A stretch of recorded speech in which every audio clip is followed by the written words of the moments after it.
بله، سردار آزمون بازیکنی که الان در اروپا بازی میکنه در باشگاه روبین کازان یا قازان؟ کازان. روبین کازان روسیه بازی میکنه. اولین گلش همین چند روز پیش تو لیگ اروپا، یورولیگ. بسم خیلی خوش آمد آقای آزمون. سلام عرض کنم به شما و بینندگان عزیز محترم به خصوص استان گلستان. فقط گلستان کلا خیلی ذوق در گلستانی ها؟ بله. بچه گنبدی ها؟ بچه گنبد کابوس. گنبدی همه دنبال اسب‌سواری و والیبال هستن. شما چی رفتی سمت فوتبال؟ خب کلا عموهای من به غیر از یکی از عموها که خدا رحمتش کنه دو میدانی کار بودن، قهرمان ایران هم بودن، ولی عموهای دیگه هم با بابام تیم ملی والیبال بود. باباشون که خلیل آزمون یکی از بهترین والیبال، اونجا اصلا گنبد خیلی حبیب کوزری است، خلیل آزمون، محمد دوجی، عثمان سنسبلی و ابراهیم سنسبلی. الان فراد قائمی هم هستن تیم ملی بزرگسالان افتخار. خودت والیبال هم بازی می‌کردی؟ من وقتی که 15 سالم بود تیم ملی جوانان انتخاب شده بودم. پست چی بود؟ من اسپیکر بودم. خب پشت خط زد؟ نه، دریافت کنه. خب بعدش دیگه یه جوری شد که رفتم فوتبال. چی شد؟ این چجوری شد؟ تا 15 سالگی فوتبال بازی می‌کردی؟ آره، من یه روز قبل این که من برم اردوی تیم ملی جوانان، یکی از مربیان به اسم آقای لاچین زنگ زدم به من که مسابقات استانی است. از همونجا به بعد دیگه شروع شد من فوتبال بازی کنم و دوباره ادامه بدم، چون از 13 سالگی من تیم ملی خط خورده بودم، رفته بودم سمت والیبال. یعنی شروع جدی تا 15 سالگی بود؟ شروع جدی 9 سالگی بود، ولی از 12 13 سالگی من تیم ملی فوتبال انتخاب شدم، ولی خط خوردم. بعد از اون گفتم برم والیبال. موقع مثلا دفاع بازی، زمان دفاع بازی می‌کردی یا نه همش؟ من دفاع بودم و دروازه‌بان بودم. جدی دروازه‌بان بودی؟ بله. چقدر پست تغییر کرده؟ نمی‌دونم. الان که دیگه مهاجم نوک ها؟ بله، پشت مهاجم. خودت کجا رو بیشتر دوست داری؟ پشت مهاجم.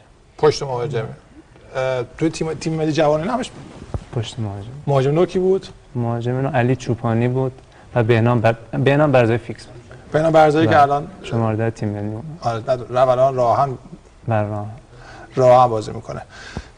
بعد چون یکی از هم بازیکن‌ها معمولا میان تو لیگ چهره میشن، اکثر بازیکن‌ها از استقلال پرسپولیس ترانسفر شدن رفتن اروپا. حالا مثلا وحید هاشمیان داشتیم و چند نفر دیگه هم بودن که به حال خودشون رفتن. علیرضا جهانبخش هم که الان رفته تو انیسی داره بازی میکنه. میزمون نیفته یه وقت. شما اما بدونی که در لیگ بازی کنی رفتی چی شد؟ من یه بازی تورنمنت بود توی سن پترزبورگ روسیه، اونجا آقای گل شدم با 7 گل زده. اونجا مربیان آکادمی روبین کازان منو دیدن و منو پسندیدن و همونجا به من خلاص رفتم به روبین کازان شد. کی بود دقیقاً یادم نمیاد، ولی موقعی که 3 ماه قبل بازی‌های تیم ملی جوانان.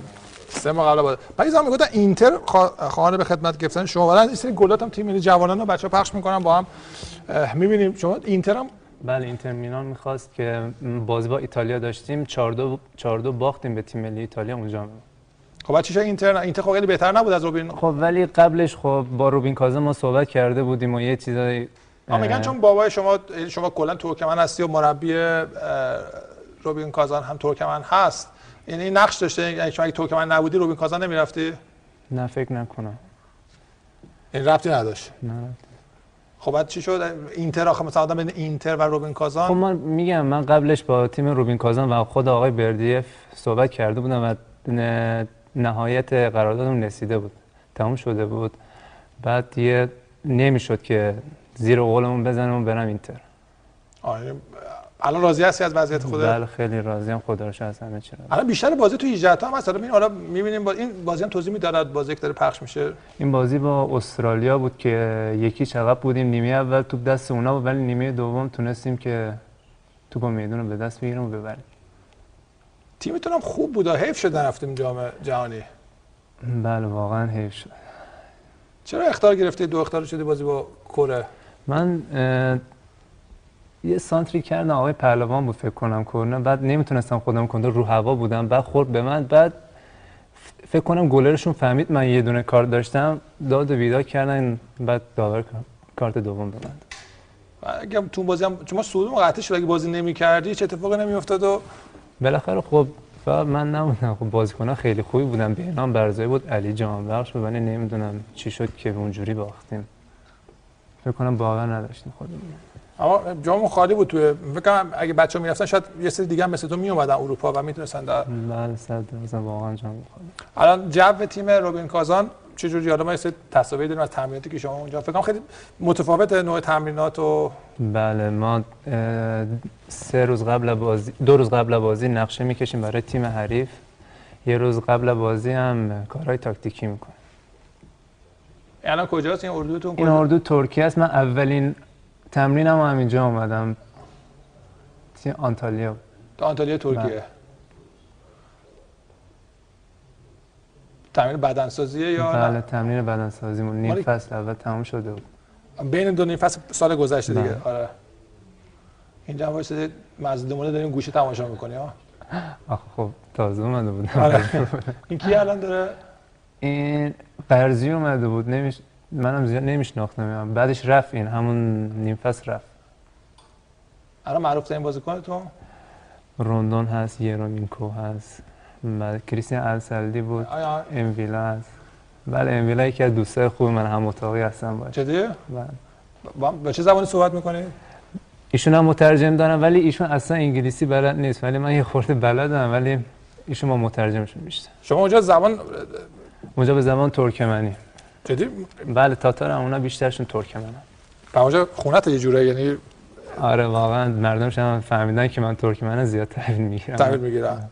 و مربی هم همین بازیت میده دیگه، قشنگ بازی میکنی و الان این بازی یورو نه خب دیگه اونجا دیگه مثل بعضی آره خیلی سخته خداییش اونجا رفتن و بازی کردن. تو سن چند خداییش؟ من 18. بعد پیرانه چرا 69 نکنه متولد 69 نه خب معلومه که من بچه‌ام. آره خداییش من چهره تو خیلی بامزه است اصلا.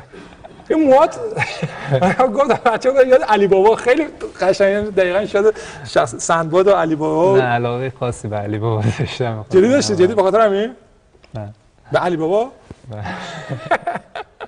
من خب به خاطر چون عاشق شهر خودمم، بعد مردماشم خیلی منو دوست دارن 69 انتخاب کردم، ولی نیم فصل میخوام به احترام 69 چه ربطی؟ خب پلاک چیزه استان گلستان. پلاک ماشینا 69 بله. به خاطر پلاک 69 بله. 69 چیزی خاصی نیست. بعدش نیم فصل هم میخوام به احترام پدرم که 8 سال تیم ملی بود، شماره 3 بود، میخوام 33 رو بگیرم. 3 رو بهت نمیدم؟ نه دیگه 3 آخه فوروارد هم معمولا 3 چیز بود. کریستیان السلدی بود که رفت، فکر کنم به ماوینگا میدن. بازیکن رن تازه اومده جمع. الان چندم لیگ روسیه؟ ما دهم بودیم، این بازی رو بردیم، فکر کنم اومدیم 4م. 6 تا پله؟ بله چون امتیازی یه جوری بود، 1-2 امتیاز. خیلی خوب. حالا ما امروز در مورد داربی سوال پیام کوتاه بودم، میگی کی میبره یا نه؟ دوست داری بگی یا نه؟ خب من الگوی خودم تو ایران آقای دایی هستم، واقعا قدرشو نمیدونیم اینجا، واقعا این راسته. ولی از یه نظرم آقای قلعه‌نویی بود، مربی من بود، خیلی هم دوستش دارم. و آقای چند تا بازی تو ایجاتا اومدم بازی نکردی؟ تو لیگ ایران اصلا نه بازی نکردم. من سپاه بودم، فقط 3 تا بازی من 18 تا بودم. یکی بازی ذوباهن، یکی بازی سرچشمه، یکی هم زمان آقای قلعه‌نویی که سایپا و قهرمانیمون. اما تو ایجاتا اصلا یه دقیقه بازی نکردی تو لیگ؟ نه یه دقیقه. بعد آره یه دقیقه بازی نکردم. پدرت اینجا من مصاحبه می‌کنم گفت لیگ ایران خیلی لیگ پاکی نیست، پسرم دوست ندارم تو لیگ ایران بازی کنه. خب اون کاری که سپاهان با ما کرده بود، خب واقعا حق داشتیم ما. چرا از چه نظر؟ خب دیگه شما مثلا نمیتونی اشک مادرتون رو ببینید به خاطر یه چیز الکی، به خاطر مثلا پول ندادن یا اجاره ندادن خونه. اینا همشون باعث شد که همین کار اتفاق بیفته. من نیم فصل 6 ماه من نرفتم، میرفتم گمبت با پیشکسوتای گمبت که خیلی هم به ما زحمت کشیدن، میرفتم اونجا تمرین میکردم. چرا قرارداد مگه نداشتی با تیم سپاه؟ محمود سیدی قرارداد داشتم ولی خب ناراضی بودم نمیرفتم. چرا ناراضی؟ به پول کم بود؟ آخه اونجا من تمرین میکردم، به جای اینکه پیشرفت کنم پس رفت میکردم. خب میتونستی از طرف چطور الان رفتی تو تیم روبین کازان مثلا بازی کردی، خودت تحمیل کردی؟ خب من اونجا خوب تمرین کردم. اونجا مثل سپاهان نبود که مثلا روز اول تحویل بگیرن روز دوم تحویل نگیرم منو. کی تحویلت نمیگرفت؟ همه مسئولین. ولی جا داره از آقای ساکه خیلی تشکر کنم، فقط ایشون بودن که هوای منو داشتن اونجا و من به احترام آقای ساکه اومده بودم. اگه می‌خواستی لیگ ایران بازی کنیم پدرت میذاشت این کارو بکنی یا نه؟ قطعاً. خب نمیذاشت. ولی پرسپولیس خواهان من بود بیشتر. آقای رویانیان هم خیلی زحمت کشید ولی نشد متاسفانه. ولی خب آقای اکبر محمدی معرفی میکرد بازیکن‌ها رو به نه من همچین چیزی شنیدم ولی من نه فکر نکنم. و من 6 ماه با آقای مسابقه از شما تو خوندم علی آقای فتح‌الله زاده. چرا؟ آقای فتح‌الله نمیدونم چرا فکر کنم گفته که با یه گل سردار آزمون خودش رو خودکشی کرد. نمیدونم چرا گلی که آخر زدی؟ بله همین گل. حالا که نشه بذار گل رو ببینیم. فکر نمی‌کنم آقای فتح‌الله زاده همچین صحبتی. منم خودم موندم واقعا آقای فتح‌الله زاده رو دوست دارم من. آره گل رو با هم ببینیم بعدش میریم یه فلش بکی به داربی میزنیم و در مورد داربی صحبت میکنیم. این بازی این شما رفتی جای بازیکن شما نوتون کیه؟ پورنیکوف ساشا پورنیکوف زنده اولین گلم. اینم اولین حضور تو لیگ اروپا. این با این تعویض نشد این که دیگه نه این یکی دیگه است به جای روسلن آبشوف اومده بود و اعتراض داشت که چرا تعویض شده. بابا اونجا این کارا میکنه ها. برکت بازی چیز بود دیگه بازیکن این گل خوب. این گل پاس رو کی داد؟ یرومینکو که الان ناپولی بهش 30 میلیون یورو پیشنهاد داد. چرا خوشحال شدی گل رو زدی؟ خب دیگه اولین گل کل بوزوسانا هم که داشتن بازی میکردن یه چیز دیگه. آره خیلی خب آخه همین بعد از گل یاد با مامانم افتاده بودم. قبل از این اومده بودن بازی با جاگودینا من بازی کردم لیگ اروپا تک به تک نتونستم بزنم. جاگودینا یعنی جوانا؟ نه بزرگسالان لیگ اروپا. خب بعد نتونستم گل بزنم. بعد از این نیومدن فکر کنم یه خورده ناراحت بودن نتونستم بیان. و همین بعد از گل یاد اونا افتادم خیلی خوشحال شدم. خیلی کیف داد تو لیگ اروپا. شما الان گروهتون هم گروه نسبت آسونی فکر کنم گروهی که افتادید. بله یکی با تیم ویگان یکی هم با فکر کنم اسکاتلند. آره فکر کنم گروه نگاه میکنم منم ندیدم چون بازی داشتیم و بعد تو راه بودم. آره الان امروز هم می‌بینید که روز آخر نقل و انتقالات اروپاییه. الان تا ساعت 12 به وقت اروپا حدود 2 ساعت دیگه فکر کنم تا پایان برنامه مشخصه کیا کجا رفتن. الان کاکا امروز رفت میلان. گرت بیل هم تموم کرد با رئال مادرید. اوزیل داره میره آرسنال هنوز قطعی نشده اما داره میره.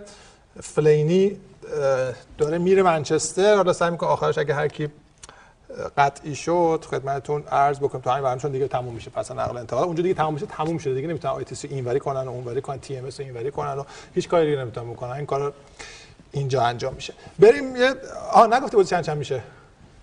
بازی استاد پرسپولیس. خب تو هر دو تا تیم دوسته خوبم هم هستن ولی نمیدونم فکر کنم دوست داری کی ببره یواش؟ خب به خاطر آقای علی دایی که خیلی دوستشون دارن دوست دارم. خب ببین نظر مردم مثلا این ما نگفته کی دوست داره کی ببره گفتیم واقعا فکر میکنن که کی بازی رو ببره. چون من نه طرفدار پرسپولیس نه طرفدار استقلال ولی خودم دوست دارم مثلا به خاطر علی دایی. فکر کنم تو ایران میمونی شاید این که خیلی خوبه. تو فکر کنم اونجا پول خیلی زیادی هم نمیگیری توی روسیه درسته؟ من از همشون کمتر میگیرم. خب همین اما اینکه حاضر شده بری اونجا پول کم اونجا بازی کنی تو سن 18 سالگی 19 سالگی میتونی آینده خودت میتونی بسازی. من فکر میکنم اگه بازیکن به این جنبندی برسن آقا چند سال 3 سال 4 سال سختی بکشن پول کم بگیرن ولی واسه خودشون یه آینده بتونن درست کنن خیلی فکر میکنم اصلا به فوتبال ما کمک می‌کنه. مثلا اونجا پولو ندیدم ولی اینتر مثلا پول خوب میداد. خب ولی روبین کازان فکر کنم برای من پیشرفتش زیاد باشه رفتم اونجا. 2,615,000 نفر 150 دقیقه. نظر مردم رو هم با هم می‌بینیم. 51-37 فرق نکنه. کماکان در خدمت سردار آزمون هستیم بازیکن تیم روبین کازان. ما عادت کردیم قازان هم پس کازان مطمئن دیگه. بله کازان. روبین کازان روسیه که خیلی امید داریم که همونجا بدرخشه. امید داری واسه جام جهانی؟ بله من دارم سخت تمرین میکنم که برم ان شاءالله جام جهانی. آقای کیروش هم این بازیکن خارج بازیکن خیلی خوب می‌بینه رصدشون میکنه. حالا امیدوارم دوباره به منم ببینه. من خیلی دوست دارم برای تیم ملی بازی کنه. یکی از آرزوهام همینه. اون موقع میشه چند سال میشه؟ این واکاشی زوماست ها؟ نه شبیه هست دیگه خداییش. آخه موهاش یه چشش گرفته من یه چشم خوب هست. الان یکم بیاد پایین‌تر تو برام می‌بینی مثلا یه ذره این موها این واکاشی زوما اینه ها؟ آره گیر دادیم. نه الان کوتاهش میکنم میشه. نه خیلی خوبه، بهتون خیلی خوبه، شیک و خوشگل و مرسی دست شما. آره. یه سری بعد یه سری مصاحبه هم باید انجام بشه. چقدر مفصل باشگاهتون، باشگاه روبین کازان، تلویزیون مجری میاد باید مصاحبه میکنه، نمیدونم حالا یه تصاویر داریم فکر کنم 38 ثانیه است، اونو با هم میبینیم که اونجا کلی هم اصلا یه شبکه تلویزیون داره اونجا، نه؟ یه شبکه تلویزیون به نام روبین تیوی داره. آره روبین تیوی که هم گلزاری دو تا مجری اومدن باهات صحبت کردن و اونی فارسی صحبت، چرا ترکمن صحبت نمی‌کنی؟ آخه مترجم دارم. آخه بعضی یکیشون تاتار، مثلا یه 50% تاتار، 50%شون روسیه‌ای ان. 50% متوجه این ترکمن صحبت کردنش میشه. بعد اونا خیلی غلیظ صحبت میکنن. متوجه نمیشی. بریم اون آیتم رو ببینیم. 38 ثانیه است. بعد بچه‌ها دارن آمادهش میکنن که با هم ببینیم. چون باشگاهتون کسی نگرفته؟ این یکی دو روزی کسی نگرفته؟ یه هافک وسط از قنا گرفت. یه هافک وسط بس خوبه. فوروارد نگرفت. فوروارد هیچ کدوم نرفتن؟ نه فوروارد نگرفتن. نگرفت. بریم از 90 تا 90 ببینیم، برمیگردیم با سردار آزمون البته صحبتمون رو ادامه، چون با سردار رویانیان هم صحبت خواهیم کرد. بریم بیایم. با سردار آزمون هستیم، بازیکن تیم سابق تیم ملی جوان. دیگه تیم ملی جوان نمیتونه بازی کنه. چرا؟ میدونی؟ بله این مقدماتی آسیا براشون بازی میکنه. میگن که قبلا بازی کردی بازم میتونی یعنی؟ بله علی جهانبخش هم خب برای تیم ملی جوانان علی دوستی بازی کرده بود، آقای علی دوستی. خب خیلی خوبه اگه بتونی بازی کنی که خیلی خوبه. من فکر می‌کنم قطعاً بازیکن آینده تیم ملی فوتبال کشورمون. خیلی کیف میده آدم هر هفته این بازیکن ایرانی رو رصد کنه در کشورهای خارجی. ما الان خیلی مدت خیلی کم شده، زمان جواد نکونا همیشه می‌رفتیم دنبال می‌کردیم، کیف می‌کردیم، تو مثلا اوساسونا فیکس بازی می‌کردم، مثلا جهانبخش همین که تو ایجاتا هست. هر از چند که برامون جالب دانیال داوری تو تیم اینکه این تجربه اروپایی بازیکن ما کسب کنند، با فوتبال روز جهان تمرین کنن. یه بازیکن 18 ساله ما داشته باشیم تو لیگ اروپا بره بازی کنه، با تیم مولده نروژ. سولشر بود مربیشون دیگه، اولگونار سولشر بود فکر کنم. مربیشون گل بزنه، همین باعث افتخاره و فکر می‌کنم این امیدواری وجود داره که از اینجور بازیکن‌ها با تجربه اروپایی بیان بتونن به فوتبال مملکت خدمت کنن. باشگاه سپاهان رو تماس گرفتم، میگم آقا این آزمون که اون موقع اونجا بوده ما 1 میلیون تومانش حقوق میدادیم، یه خونه هم براش گرفته بودیم و حالا امکانات در حد در اختیارش قرار داده بودیم. نه اصلا شما میتونید زنگ بزنین صاحب خونه هم بپرسین، اونا هر روز می اومدن به من میگفتن که پول کی میدن، که پول کی میدن. خب پول بخواد دادن یا خود دادی؟ نه بیشتر ما بابام میداد. پول خونه تو بابات میداد؟ چرا ندیم؟ ما جای خواب نداریم، ما جای خواب نداشتیم. ما میتونن از صاحب خونه هم بپرسین. بعضی من خودم دادم، یه خوردهشو دادم آقا یه خورده آروم باشه من نندازم بیرون. واقعا شاکی شده بود. چقدر بهتون پول دادن از سپاهان؟ من فکر نکنم یه 10 میلیون گرفتن. ما 1 میلیون هم میشم 10 میلیون دیگه تقریبا مثلا 10 ماه. من خب قرار دادم 10 میلیون نبود. چقدر بود؟ حالا بود یعنی کم یا زیاد؟ نه از این که زیاده خب، ولی ندادن. خیلی خوب. حالا بعد یه گذشته دیگه. آره ولی من واقعا شما میگن این که خبر بوده $125,000 گرفتی رفت اروپا، کمی همینقدر یا زیاده یا بیشتر یا کمتره؟ نه این فکر کنم برای ترانسفر حال حاضر منه. جدی؟ بله. الان رقم کمتر از این بازی کرد. من رقم کمتر، خیلی کمتر بود. من فکر کنم بازیکن آزاد اومدم $100,000 بود. این قرارداد $100,000 با نه ترانسفرم. مثلا یکی میخواد منو بگه ترانسفر. الان $100,000. بعد الان $125,000 شد. بعد چقدر گرفتی الان میتونی بگی یا نه؟ الان چه مقدارش؟ آره مثلا چقدر؟ خیلی کمتر از ایرانه. من میگم الان بخوای تو ایران بازی کنی خیلی بیشتر میتونی پول در بیاری، درسته؟ خب کمی نیست، خب کمتر از ایران نمیگیرم. اینو خوب میگیری. بعد نیست. خب برای شرایط خانواده من خوبه. برای من میگم منظورم متوجه میشه. من میگم که پول برات خیلی مهم نیست. مهم نیست البته که مهم نیست. خب اگه مثلا پرسپولیس رفتن شاید پرسپولیس زیاد میگرفت. خب همین میگم چون بعد پیشرفت برام بهتیم ادبی کیا یه الگو میتونه باشه. رفت بخم اون موقع تیمی نبود که رفت اونجا خوب کار کرد، رفت هامبورگ، بعد شد ستاره هامبورگ. علی دایی رفت بیلفلد، بعد رفت همه اینا همه براشون هدف داشتن. اینکه اول برن یه پول گنده بگیرن براشون مهم نبود. رفتن مسیر. مثلا جهانبخش من ممکنه مطمئنم اگه همینجور سالم زندگی کنی و به همین روند ادامه بدی همینجور پله‌های ترقی میتونید طی کنید. دلیل نداره اولش مثلا به اینتر هم برید تیم لیورپول بری. من بابام خودش هم می‌خواست که من پیشرفت کنم، برای زیاد پول مهم نبود. قبل مهم نبود. خیلی خوبه. من مطمئنم اگه همینجور ادامه بدی همینجور هم پیشرفت میکنم. میگن خیلی زلاتان رو دوست داری. هم سبک بازیت میگن شبیه زلاتانه؟ آره من خیلی علاقه شدیدی به اون دارم. بازیشو می‌بینی ها؟ بله بازیشو می‌بینم. اخلاقت که مثل اون نیست. نه من فقط از اخلاقش خوشم نمیاد. صحبت دیگه اگه داری؟ جا داره 2 دقیقه میتونم وقت بدم. 2 دقیقه؟ کلا من تشکر کنم. من از همه تشکر من اول از آقای محمود سیدی که از 9 سالگی تا 15 سالگی خیلی به من کمک کردن که پیشرفت کنم. اولین مربی منم بود که از دست ایشون رفتم به تیم ملی. واقعا تشکر میکنم ازش.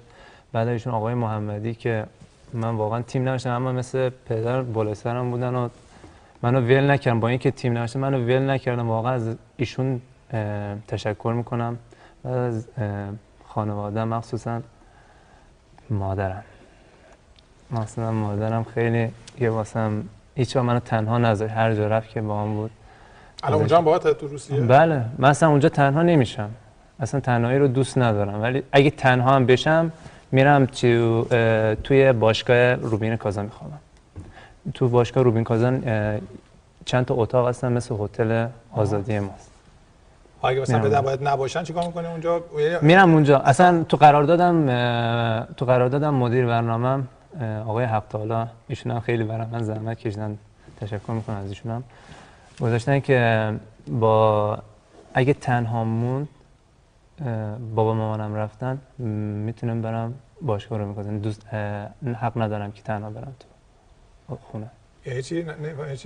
نه تو قراردادم نوشته که اگه تنها موندم حق ندارم تو خونه برم. یعنی کلید دست من نیست. کلیدو میگیرن از دستم. با برم تو باشگاه. اینو کی گفت؟ بابات همچین قراردادی میبنده برات؟ نه مدیر برنامه بابام بعدش هم آقای بردیف گفتن. خب بعد ما همینجور مثلا الان 1 سال 2 سال دیگه همینجوری کلا 1 سال 2 سال دیگه حالا اتفاقی بیفته حالا معلوم نیست. ولی بیشتر حالا مامان بابام هم هستن. اگه مثلا برن ایران خب 4 روز میرن. خیلی خوبه باشن. ولی من میگم به هر حال یعنی تو ممکنه از تیم راوی قازان بری مثلا آلمان توی باشگاه یکی نمیتونن بندگان خدا با مامان بابات همینجور ول کنن خونه زندگیشون اینجا ول کنن. به خاطر من خب بابام اومده بود با تیم زنی کازان هم والیبال هم قرارداد داخلی بسته. ولی من دیگه دوست ندارم بابام مربیگری که اونو اصلا دوست ندارم. دوست دارم فقط پیش من. آره خب همینجور فکر کنم 1-2 سال دیگه بگذره یکم سنت هم بالاتر دیگه میتونی مستقل هم باشی و تنها هم بمونی ان شاء الله. بگو اینا حداقل بابات داره میشنه. نه حالا ما رو میکشن. حالا نمیخواد. آره 18 سالمون. آره حالا این 19 ساله شد. آیه خلیل خان آزمو بزن بنده خدا و باش. خیلی ممنون آیه سردار آزو. پسر دوست داشتنی و واقعا معلومه 18 سالشه. خداییش قشنگ معلومه. یعنی دیگه اصلا نپرسید واقعا هستی یا نه. 18 سال 19 سال. نه آخه من قدم کوچیک بود چون من والیبال بازی کردم. یا قدم الان چند قدت؟ 1.84. 84. پرشتم که خیلی ماشینم خوبه. پرشتم من به بابام رفتم. همه میگن اینو. تو تیم بزرگسالان روبین کازانم نفر اولم تست گرفتن. تو پرش. 3 گام بزنم 80 سانتی. سر چند تا گل زدی؟ من سر اصلا گل نزدم. فقط یه دونه جوانم برای اثبات. اعتقاد به سر زدن نداری؟ و پرش به چه میخوره؟ خب آخه پرش هم برای صابوندن پشت اینجوری نمیزنی. نه دیگه آخه یه جوری نمیشه که با سر گل بزنی. مثلا روسیه خیلی سخته با سر گل. سر بزنی بابا دعوا میکنه میگه سر نزن. تو قرارداد سر نزنی. نه دیگه اینجوری نیست. باشه. نه از اون علی بابایی که گفتی. اوه خب باشه خیلی ممنون. مرسی سردار آزون.